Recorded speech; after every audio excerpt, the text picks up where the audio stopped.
No, a snail is not conscious, a tree is not conscious, a dog is not conscious, a cat is not conscious, a human being is not conscious, God is not conscious, consciousness is conscious. Yes, I'm sorry, I understand that. Only consciousness is conscious. Only consciousness has the experience, I am. Thomas Nagel, in the 1970s, wrote this famous paper, which is now the kind of standard in philosophy of mind circles.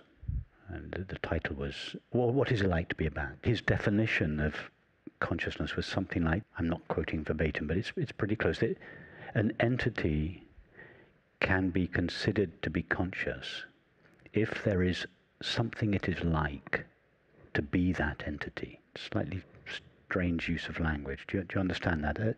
Something is conscious if that thing has the experience of being myself.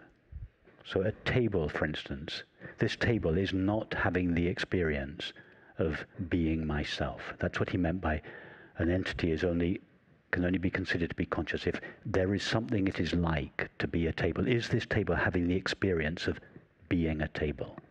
No, it's not. Therefore, the table's not conscious. Does a tree have the experience of being a tree? No. So the tree is not conscious. But then, does a snail have the experience of being itself? Does it have the experience of I am? Does a dog have that experience? Of course, the presumption behind this statement is that there is something it is like to be a human being. That's what everybody thinks. There is something it is like to be a human being. In other words, a human being has the experience of being a human being. It's kind of obvious, isn't it? Don't all human beings have the experience of being a human being? No, they don't. Close your eyes. So, in this experiment, I don't want you to refer to your past, because whatever you are present now. Whatever you are that now. So you don't need to refer to a past in order to do this experiment.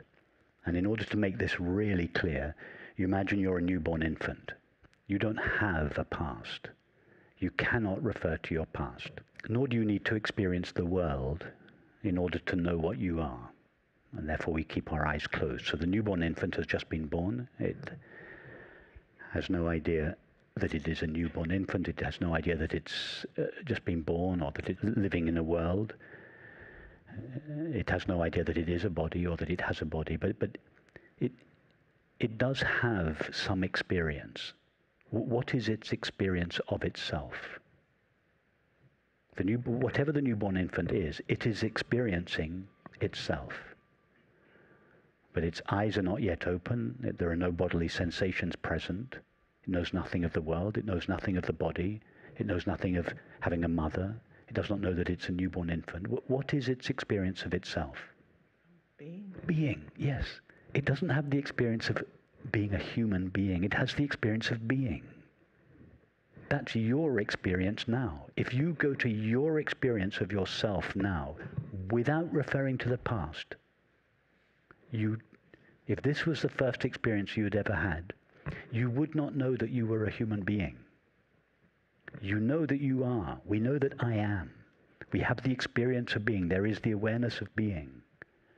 But we don't have the experience of being a human being.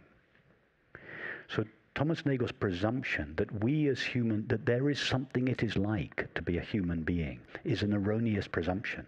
And the entire paper was based on that assumption. If there is something it is like to be a human being, can we say there is something it is like to be a bat? That was the title of his article. Is there something it is like to be a bat? Does a bat have the experience of I am a bat? No, it doesn't. But nor do we as human beings have the experience I am a human being. We have the experience of I am. That is our primary experience.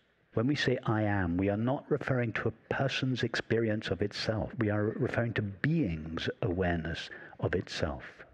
The phrase I am refers to the awareness of being, not the awareness of being a person.